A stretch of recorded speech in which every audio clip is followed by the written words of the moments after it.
D'Angelo Russell at Coach Darvin Ham, yan ang ating pag-uusapan. Final seconds. Bryant for the win. Bang! D'Angelo Russell, pinapatunayan lang na hindi dapat siya i-trade ng Los Angeles Lakers.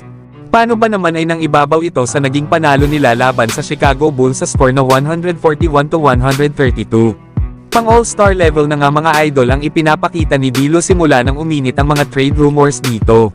Na kanina nga ay nakagawa ito ng impressive na 29 points na may 4 assists. Na may 10 out of 18 sa field goals at 8 out of 13 naman sa 3-point area. Kaya halimaw talaga ang performance ni D'Lo, kaya panigurado na magdadalawang isip na ang Lakers kung balak pa ba nilang i-trade si D'Angelo Russell.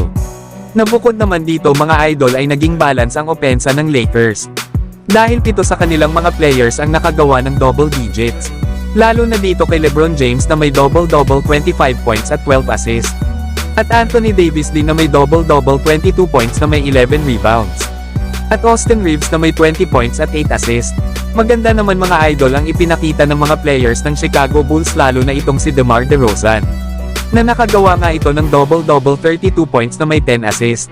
Ang kaso ay hindi nila napigilan ang mainit na shooting ng Lakers beyond the arc, na kung saan ay nakapagtala ang Lakers ng 20 out of 31 3-pointers. Habang ang Chicago Bulls ay meron lang naipasok na 12 3-pointers out of 37 attempts. Isa pa sa nagpanalo sa Lakers ay ang madaming assist na nagawa nila, na kung saan ay gumawa sila ng 35 assist. Na ayon pa nga sa naging post-game interview ni Coach Darvin Ham ay ibang klase daw talaga itong si D'Angelo Russell. At nasa kanya nga daw itong rhythm na todo nga daw ang ginagawa nitong ensayo, especially na sa kanyang shooting. Pinuri nga rin ni Coach Darvin Ham itong si Jared Vanderbilt na sinunod daw talaga nito ang kanyang naging payo. Na umatake nga lang daw ito sa rim at kung hindi man ay ipasa na lang daw nito ang bola sa kanyang kasunod na kakampi. Lalo at maganda rin daw ang kanyang naging depensa kana DeMar DeRozan at Kobe White kanina. Sinabi nga rin ni Coach Darvin Ham kung papaano sila naging successful sa mga nakaraan nilang laro. Na ayon pa dito ay nagkakaroon daw sila ng film session. At sa pamamagitan daw nito ay nakikita nila kung saan sila dapat mag-improve.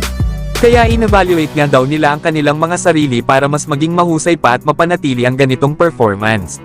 Lahat nga daw ng kanilang mga naging pagkakamali ay kanila itong in-improve, especially na daw sa iba't ibang mga nakakalaban nila. Kaya ipagpapatuloy lang daw nila ang ganitong proseso, lalo at ang susunod nilang makakalaban ay ang Golden State Warriors. Yan nga mga idol ang mga sinabi ni Coach Darvin Ham. Na natuwa nga ito sa ipinakita ng kanilang kupunan.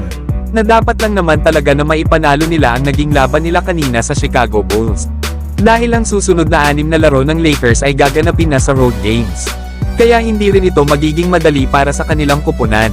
Kaya abangan natin kung ilang panalo ang makukuha ng Lakers pagdating sa kanilang mga road games. So hanggang dito na lang tayo mga idol. At huwag nyo naman kalimutan mag-subscribe bilang pagsuporta.